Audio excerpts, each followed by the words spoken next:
Harry Potter and the Half-Blood Prince, Chapter 9, The Half-Blood Prince. Harry and Ron met Hermione in the common room before breakfast next morning. Hoping for some support for his theory, Harry lost no time in telling Hermione what he had overheard Malfoy saying on the Hogwarts Express. "But he was obviously showing off for Parkinson, wasn't he?" interjected Ron quickly, before Hermione could say anything. "Well," she said uncertainly, "I don't know. It would be like Malfoy to make himself seem more important than he is. But that's a big lie to tell." "Exactly," said Harry, but he could not press the point because so many people were trying to listen in to his conversation, not to mention staring at him and whispering behind their hands. "It's rude to point," Ron snapped at a particularly minuscule first year as they joined the queue to climb out of the portrait hole. The boy, who had been muttering something about Harry behind his hand to his friend, promptly turned scarlet and toppled out of the hole in alarm. Ron sniggered. "I love being a sixth year, and you're going to be getting free time this year, whole periods where we can just sit up here and relax." "We're going to need that time for studying, Ron," said Hermione as they set off down the corridor. "Yeah, but not today," said Ron. "Today's going to be a real DOS, I reckon." "Hold it," said Hermione, throwing out an arm and halting a passing fourth year who was attempting to push past her with the lime green disc clutched tightly in his hand. "Fanged frisbees are banned. Hand it over," she told him sternly. The scowling boy handed over the snarling frisbee, ducked under Hermione's arm, and took off after his friends. Ron waited for him to vanish, then tugged the frisbee from Hermione's grip. "Excellent! I've always wanted one of these." Hermione's remonstration was drowned by a loud giggle. Lavender Brown had apparently found Ron's remark highly amusing. She continued to laugh as she passed them, glancing back at Ron over her shoulder. Ron looked rather pleased with himself. The ceiling of the great hall was serenely blue and streaked with frail, wispy clouds, just like the squares of sky visible through the high mullioned windows. While they tucked into porridge and eggs and bacon, Harry and Ron told Hermione about their embarrassing conversation with Hagrid the previous evening. "But he can't really think we'd continue care of magical creatures," she said, looking distressed. "I mean, when has any of us expressed, any enthusiasm?" "That's it, though, isn't it?" said Ron, swallowing an entire fried egg whole. "We were the ones who made the most effort in classes because we like Hagrid, but he thinks we liked the stupid subject. Do you reckon anyone's going to go on to Newt?" Neither Harry nor Hermione answered. There was no need. They knew perfectly well that nobody in their year would want to continue care of magical creatures. They avoided Hagrid's eye and returned his cheery wave only half-heartedly when he left the staff table 10 minutes later. After they had eaten, they remained in their places, awaiting Professor McGonagall's descent from the staff table. The distribution of timetables was more complicated than usual this year, for Professor McGonagall needed first to confirm that everybody had achieved the necessary OWL grades to continue with their chosen newts. Hermione was immediately cleared to continue with Charms, Defense Against the Dark Arts, Transfiguration, Herbology, Arithmancy, Ancient Runes and Potions, and shot off to a first period Ancient Runes class without further ado. Neville took a little longer to sort out. His round face was anxious as Professor McGonagall looked down his application and then consulted his OWL results. "Herbology fine," she said. "Professor Sprout will be delighted to see you back with an outstanding OWL, and you qualify for Defense Against the Dark Arts, which exceeds expectations. But the problem is Transfiguration. I'm sorry, Longbottom, but an acceptable really isn't good enough to continue to Newt level. I just don't think you'd be able to cope with the coursework." Neville hung his head. Professor McGonagall peered at him through her square spectacles. Why do you want to continue with Transfiguration anyway? I've never had the impression that you particularly enjoyed it. Neville looked miserable and muttered something about my grandmother once. Snorted Professor McGonagall. It's high time your grandmother learned to be proud of the grandson she's got rather than the one she thinks she ought to have, particularly after what happened at the ministry. Neville turned very pink and blinked confusedly. Professor McGonagall had never paid him a compliment before. I'm sorry, Longbottom, but I cannot let you into my new class. I see that you haven't exceeds expectations in charms, however. Why not try for a new in charms? My grandmother thinks charms is a soft option, mumbled Neville. Take charms, said Professor McGonagall, and I shall drop Augusta a line reminding her that just because she failed her charms owl, the subject is not necessarily worthless. Smiling slightly at the look of delighted incredulity on Neville's face, Professor McGonagall tapped a blank timetable with the tip of her wand and handed it, now carrying details of his new classes, to Neville. Professor McGonagall turned next to Parvati Patil, whose first question was whether Firenze, the handsome centaur, was still teaching divination. He and Professor Trelawney are dividing classes between them this year, said Professor McGonagall, a hint of disapproval in her voice. It was common knowledge that she despised the subject of divination. The 6th year is being taken by Professor Trelawney. Parvati set off for divination 5 minutes later, looking slightly crestfallen. So, Potter, said Professor McGonagall, consulting her notes as she turned to Harry. Charms, defense against the dark arts, herbology, transfiguration. All fine, I must say. I was pleased with your transfiguration, Mark Potter, very pleased. Now, why haven't you applied to continue with potions? I thought it was your ambition to become an Auror. It was, but you told me I had to get an outstanding in my owl, Professor. And so you did when Professor Snape was teaching the subject. Professor Slughorn, however, is perfectly happy to accept Newt students with exceeds expectations at Owl. Do you wish to proceed with potions? Yes, said Harry, but I didn't buy the books or any ingredients or anything. I'm sure Professor Slughorn will be able to lend you some, said Professor McGonagall. Very well, Potter, here is your timetable. Oh, by the way, 20 hopefuls have already put down their names for the Gryffindor Quidditch team. I shall pass the list to you in due course, and you can fix up trials at your leisure. A few minutes later, Ron was cleared to do the same subjects as Harry, and the two of them left the table together. Look, said Ron delightedly, gazing at his timetable. We've got a free period now, and a free period after break, and after lunch. Excellent! They returned to the common room, which was empty apart from half a dozen 7th years, including Katie Bell, the only remaining member of the original Griffin Quidditch team that Harry had joined in his first year. I thought you'd get that. Well done, she called over, pointing at the captain's badge on Harry's chest. Tell me when you call trials. Don't be stupid, said Harry. You don't need to try out. I've watched you play for 5 years. You mustn't start off like that, she said warningly. For all you know, there's someone much better than me out there. Good teams have been ruined before now because captains just kept playing the old faces or letting in their friends.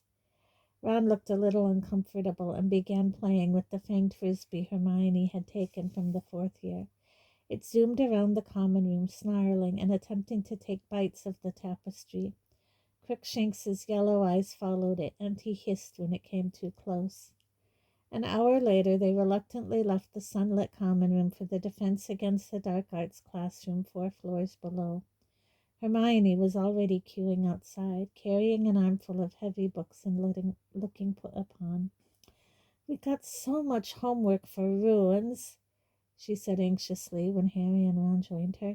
A 15-inch essay, 2 translations, and I've got to read these by Wednesday. Shame, yawned Ron. You wait, she said resentfully. I bet Snape gives us loads. The classroom door opened as she spoke, and Snape stepped into the corridor, his sallow face framed as ever by 2 curtains of greasy black hair. Silence fell over the queue immediately.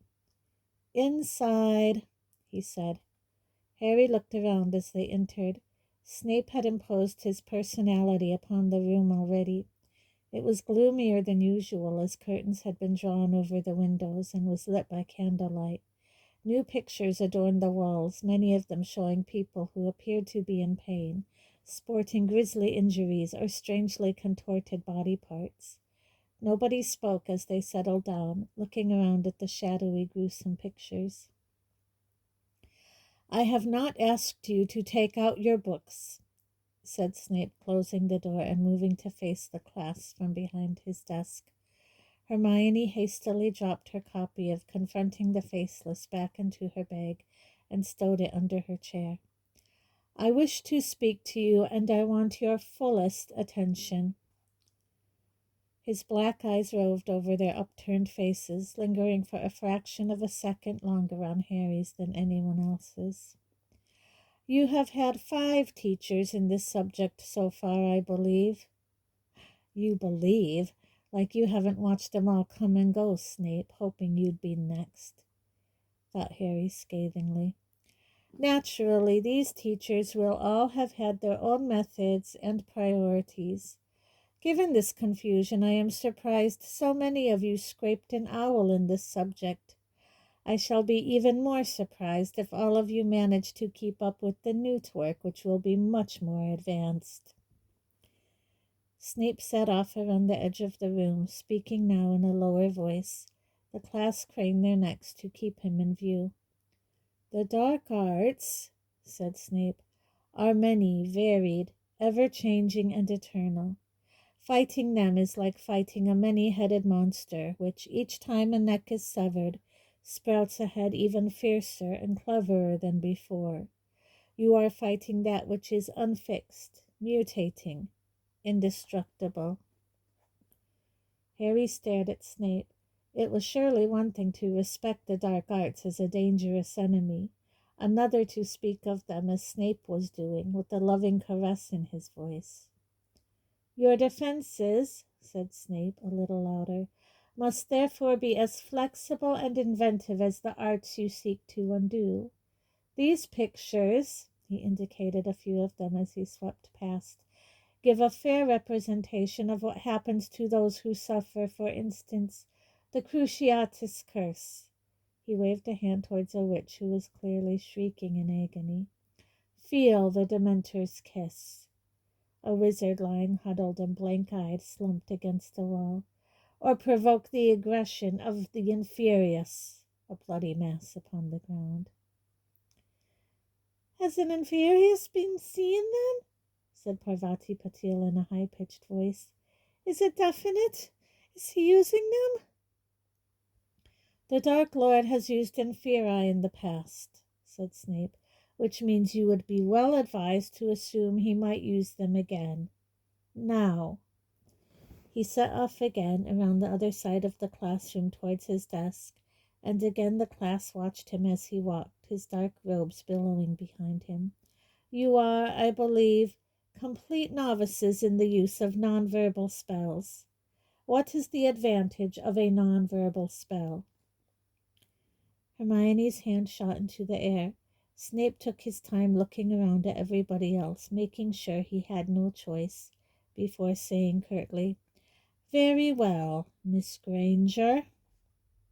Your adversary has no warning about what kind of magic you're about to perform," said Hermione, "which gives you a split-second advantage." "An answer copied almost word for word from the Standard Book of Spells, grade 6, said Snape dismissively. Over in the corner, Malfoy sniggered. "But correct in essentials. Yes, those who progress to using magic without shouting incantations gain an element of surprise in their spellcasting. Not all wizards can do this, of course.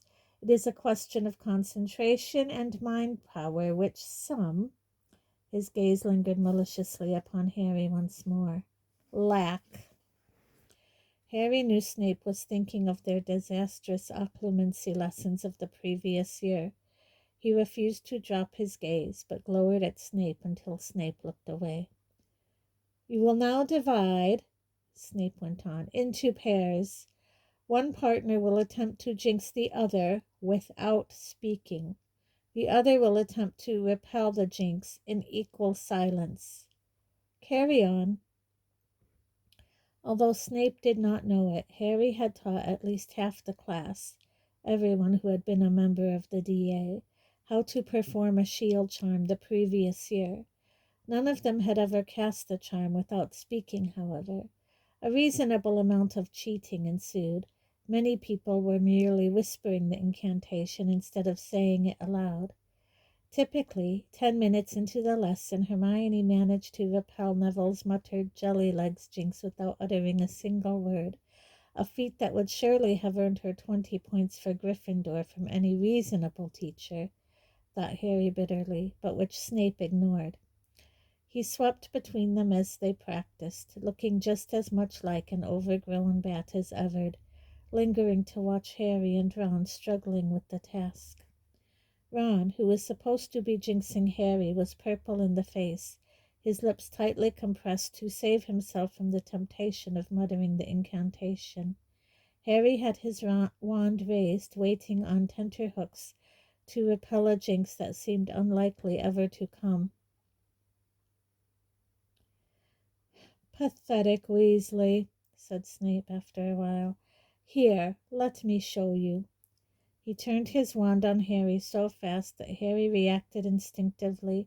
All thought of nonverbal spells forgotten, he yelled, "Protego!" His shield charm was so strong Snape was knocked off balance and hit a desk. The whole class had looked round and now watched as Snape righted himself, scowling. Do you remember me telling you we are practicing non-verbal spells, Potter?" "Yes," said Harry stiffly. "Yes, sir." "There's no need to call me sir, Professor." The words had escaped him before he knew what he was saying. Several people gasped, including Hermione. Behind Snape, however, Ron, Dean, and Seamus grinned appreciatively. "Detention Saturday night, my office," said Snape. "I do not take cheek from anyone, Potter, not even the chosen one." "That was brilliant, Harry," chortled Ron once they were safely on their way to break a short time later. "You really shouldn't have said it," said Hermione, frowning at Ron. "What made you?" "He tried to jinx me, in case you didn't notice," fumed Harry. "I had enough of that during those occlumency lessons. Why doesn't he use another guinea pig for a change? What's Dumbledore playing at anyway, letting him teach defense? Did you hear him talking about the dark arts? He loves them, all that unfixed, indestructible stuff." "Well," said Hermione, "I thought he sounded a bit like you." "Like me?" "Yes, when you were telling us what it's like to face Voldemort. You said it wasn't just for memorizing a bunch of spells. You said it was just you and your brains and your guts. Well, wasn't that what Snape was saying? That it really comes down to being brave and quick thinking?" Harry was so disarmed that she had thought his words as well worth memorizing as the standard book of spells that he did not argue. "Harry! Hey, Harry!" Harry looked round. Jack Sloper, one of the beaters on the previous year's Gryffindor Quidditch team, was hurrying towards him holding a roll of parchment. "For you," panted Sloper. "Listen, I heard you're the new captain. When are you holding trials?"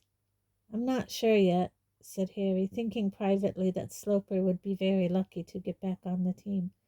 "I'll let you know." "Oh, right, I was hoping it'd be this weekend." But Harry was not listening. He had just recognized the thin, slanting writing on the parchment. Leaving Sloper in mid-sentence, he hurried away with Ron and Hermione, unrolling the parchment as he went. "Dear Harry, I would like to start our private lessons this Saturday. Kindly come along to my office at 8 p.m. I hope you are enjoying your first day back at school. Yours sincerely, Albus Dumbledore. P.S. I enjoy acid pops. He enjoys acid pops? Said Ron, who had read the message over Harry's shoulder and was looking perplexed. It's the password to get past the gargoyle outside his study, said Harry in a low voice. Snape's not going to be pleased. I won't be able to do his detention. He, Ron, and Hermione spent the whole of break speculating on what Dumbledore would teach Harry. Ron thought it most likely to be spectacular jinxes and hexes of the type the Death Eaters would not know. Hermione said such things were illegal and thought it much more likely that Dumbledore wanted to teach Harry advanced offensive magic. After break, she went off to arithmancy while Harry and Ron returned to the common room, where they grudgingly started Snape's homework. This turned out to be so complex that they still had not finished when Hermione joined them for their after-lunch free period, though she considerably speeded up the process. They had only just finished when the bell rang for the afternoon's double potions, and they beat the familiar path down to the dungeon classroom that had for so long been Snape's. When they arrived in the corridor, they saw that there were only a dozen people progressing to Newt level. Crabbe and Goyle had evidently failed to achieve the required owl grade, but 4 Slytherins had made it through, including Malfoy. 4 Ravenclaws were there, and 1 Hufflepuff, Ernie Macmillan, whom Harry liked despite his rather pompous manner. "Harry," Ernie said portentously, holding out his hand as Harry approached, "didn't get a chance to speak in defense against the dark arts this morning. Good lesson, I thought, but shield charms are old hat, of course, for us old D.A. legs. And how are you, Ron, Hermione?" Before they could say more than fine, the dungeon door opened, and Slughorn's belly preceded him out of the door. As they filed into the room, his great walrus mustache curved above his beaming mouth, and he greeted Harry and Zabini with particular enthusiasm. The dungeon was, most unusually, already full of vapors and odd smells. Harry, Ron, and Hermione sniffed interestedly as they passed large bubbling cauldrons. The 4 Slytherins took a table together, as did the 4 Ravenclaws. This left Harry, Ron, and Hermione to share a table with Ernie.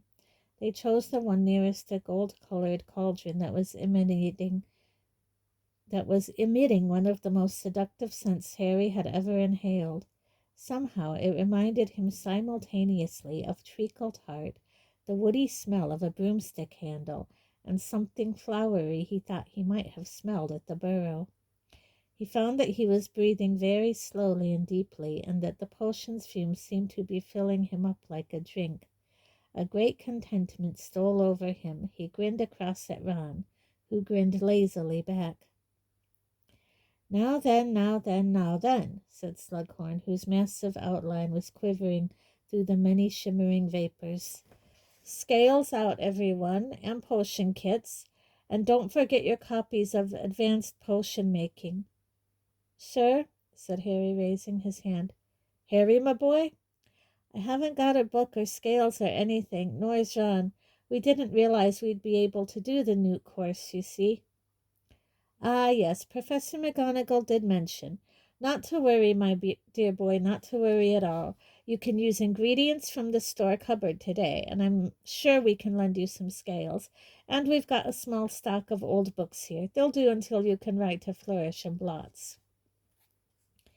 Slughorn strode over to a corner cupboard, and after a moment's foraging, emerged with 2 very battered-looking copies of Advanced Potion Making by Labatius Barrage, which he gave to Harry and Ron, along with 2 sets of tarnished scales.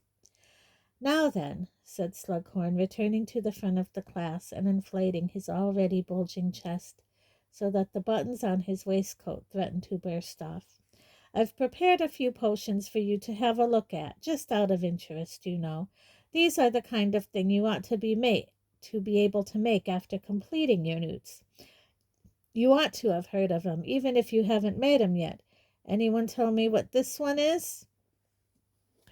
He indicated the cauldron nearest the Slytherin table. Harry raised himself slightly in his seat and saw what looked like plain water boiling away inside it. Hermione's well-practiced hand hit the air before anybody else's. Slughorn pointed at her. It's Veritaserum, a colorless, odorless potion that forces the drinker to tell the truth, said Hermione. Very good, said Slughorn happily.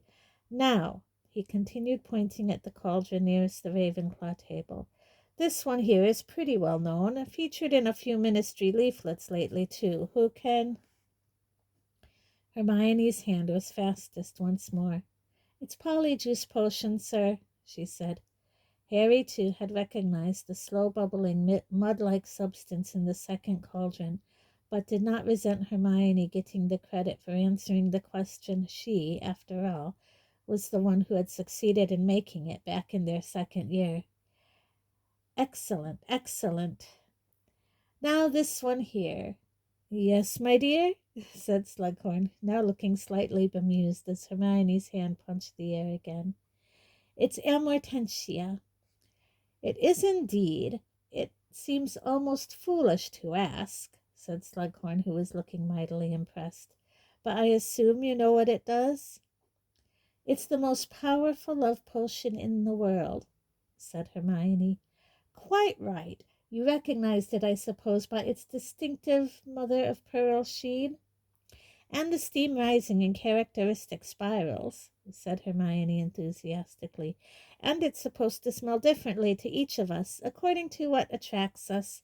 I can smell freshly mown grass and new parchment and... But she turned slightly pink and did not complete the sentence. May I ask your name, my dear? Said Slughorn, ignoring Hermione's embarrassment. Hermione Granger, sir. Granger. Can you possibly be related to Hector Dagworth Granger, who founded the most extraordinary society of potioneers? No, I don't think so, sir.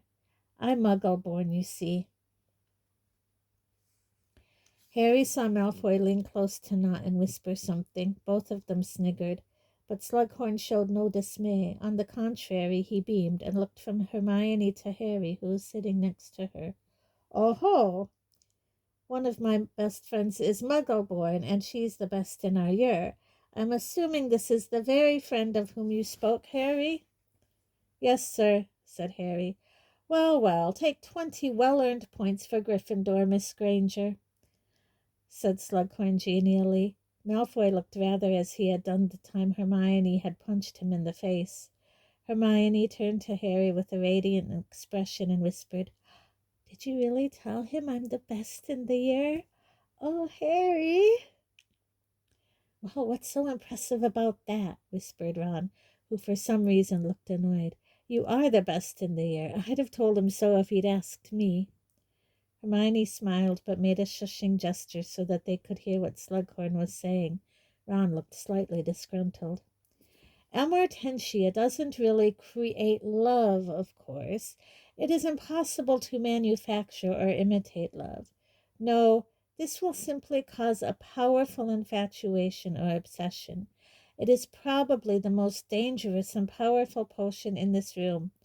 Oh, yes, he said, nodding gravely at Malfoy and Nott, both of whom were smirking skeptically. When you have seen as much of life as I have, you will not underestimate the power of obsessive love. And now, said Slughorn, it is time for us to start work. Sir, you haven't told us what's in this one, said Ernie Macmillan, pointing at a small black cauldron standing on Slughorn's desk. The potion within was splashing about merrily. It was the color of molten gold, and large drops were leaping like goldfish above the surface, though not a particle had spilled. Oh-ho, said Slughorn again. Harry was sure that Slughorn had not forgotten the potion at all, but had waited to be asked for dramatic effect. Yes, that. Well, that one, ladies and gentlemen, is a most curious little potion called Felix Felicis. I take it. He turned smiling to look at Hermione, who had let out an audible gasp. That you know what Felix Felicis does, Miss Granger? It's liquid luck, said Hermione excitedly. It makes you lucky. The whole class seemed to sit up a little straighter. Now all Harry could see of Malfoy was the back of his sleek blond head, because he was at last giving Slughorn his full and undivided attention. "Quite right. Take another 10 points for Gryffindor." "Yes, it's a funny little potion, Felix Felicis," said Slughorn. "Desperately tricky to make and disastrous to get wrong. However, if brewed correctly, as this has been, you will find that all your endeavors tend to succeed, at least until the effects wear off." "Why don't people drink it all the time, sir?" said Terry Boot eagerly. "Because if taken in excess, it causes giddiness, recklessness, and dangerous overconfidence," said Slughorn. "Too much of a good thing, you know. Highly toxic in large quantities, but taken sparingly and very occasionally." "Have you ever taken it, sir?" asked Michael Corner with great interest. "Twice in my life," said Slughorn. "Once when I was 24, once when I was 57. 2 tablespoons taken with breakfast. 2 perfect days." He gazed dreamily into the distance. Whether he was play-acting or not, thought Harry, the effect was good. "And that," said Slughorn, apparently coming back to earth, "is what I shall be offering as a prize in this lesson." There was a silence in which every bubble and gurgle of the surrounding potion seemed magnified tenfold. "1 tiny bottle of Felix Felicis," said Slughorn, taking a minuscule glass bottle with a cork in it out of his pocket and showing it to them all. "Enough for 12 hours' luck. From dawn till dusk you will be lucky in everything you attempt. Now, I must give you warning that Felix Felicis is a banned substance in organized competitions, sporting events, for instance, examinations or elections. So the winner is to use it on an ordinary day only. And watch how that ordinary day becomes extraordinary." "So," said Slughorn, suddenly brisk, "how are you to win my fabulous prize? Well, by turning to page 10 of Advanced Potion Making. We have a little over an hour left to us, which should be time for you to make a decent attempt at the draught of living death. I know it is more complex than anything you have attempted before, and I do not expect a perfect potion from anybody. The person who does best, however, will win little Felix here. Off you go." There was a scraping as everyone drew their cauldrons towards them, and some loud clunks as people began adding weights to their scales, but nobody spoke. The concentration within the room was almost tangible.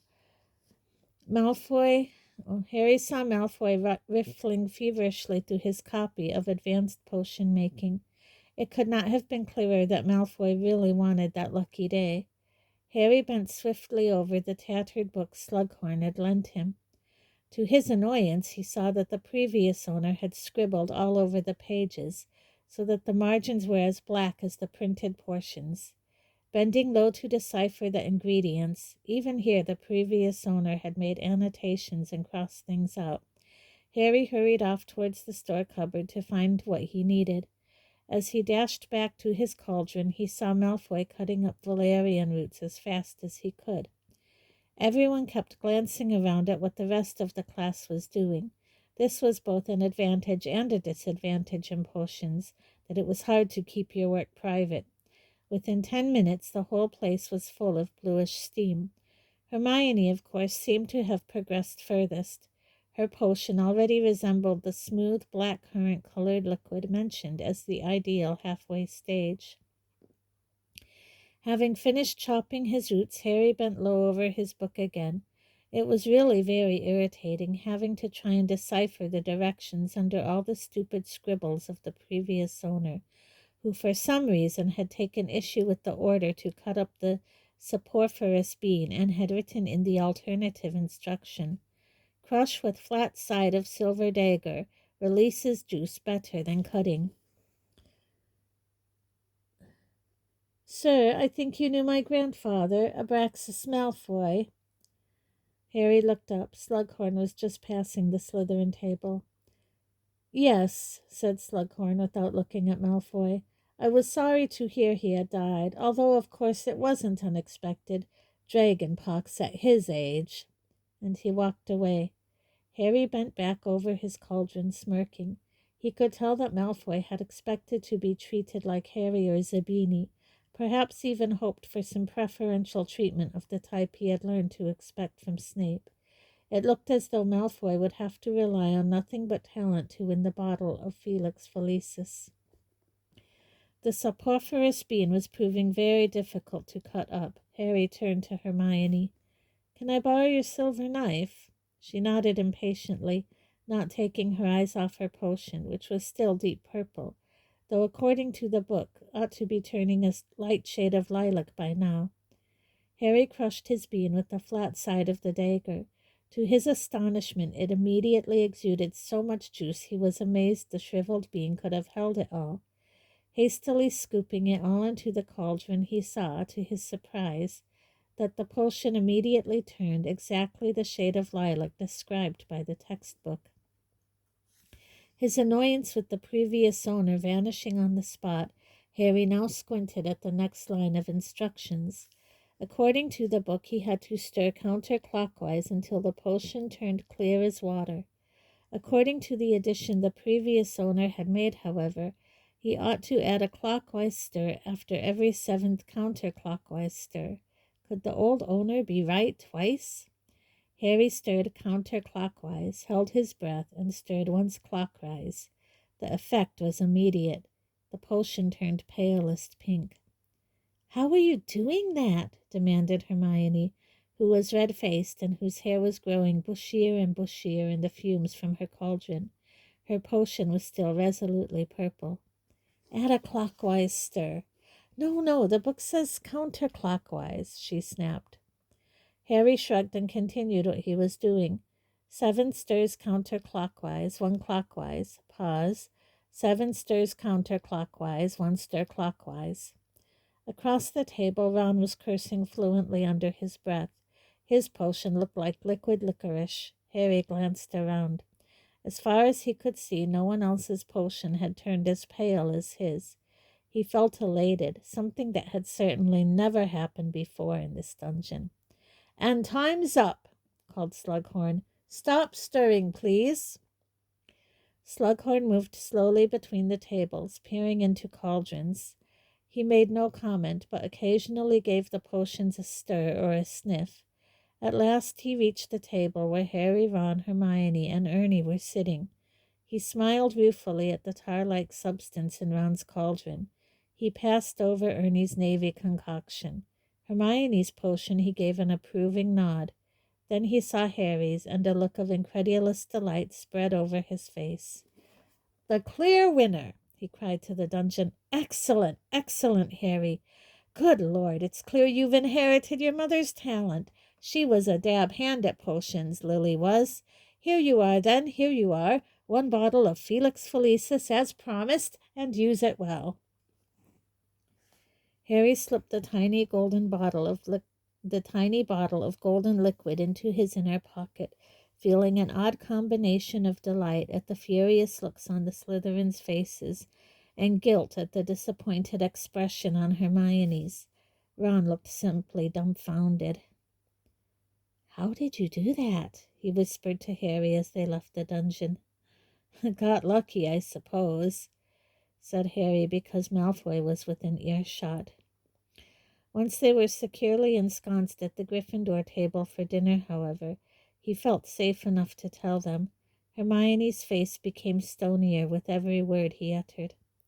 "I suppose you think I cheated?" he finished, aggravated by her expression. "Well, it wasn't exactly your own work, was it?" she said stiffly. "He only followed different instructions to ours," said Ron. "Could have been a catastrophe, couldn't it? But he took a risk and it paid off." He heaved a sigh. "Slughorn could have handed me that book, but no, I get the one no one's ever written in. Puked on by the look of page 52, but—" "Hang on," said a voice close by Harry's left ear, and he caught a sudden waft of that flowery smell he had picked up in Slughorn's dungeon. He looked round and saw that Ginny had joined them. "Did I hear right? You've been taking orders from something someone wrote in a book, Harry." She looked alarmed and angry. Harry knew what was on her mind at once. "It's nothing," he said reassuringly, lowering his voice. "It's not like, Riddle's diary. It's just an old textbook someone scribbled in." "But you're doing what it says." "I just tried a few of the tips written in the margins. Honestly, Ginny, there's nothing funny."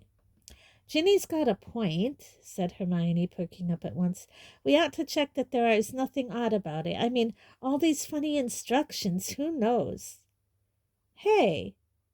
said Harry indignantly as she pulled his copy of Advanced Potion Making out of his bag and raised her wand.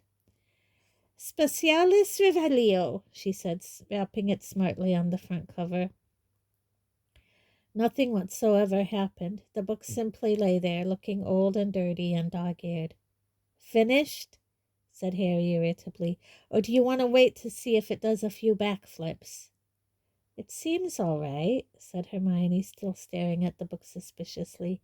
"I mean, it really does seem to be just a textbook." "Good, then I'll have it back," said Harry, snatching it off the table, but it slipped from his hand and landed open on the floor. Nobody else was looking. Harry bent low to retrieve the book, and as he did so, he saw something scribbled along the bottom of the back cover in the small, same cramped handwriting as the instructions that had won him his bottle of Felix Felicis, now safely hidden inside a pair of socks in his trunk upstairs. "This book is the property of the Half-Blood Prince."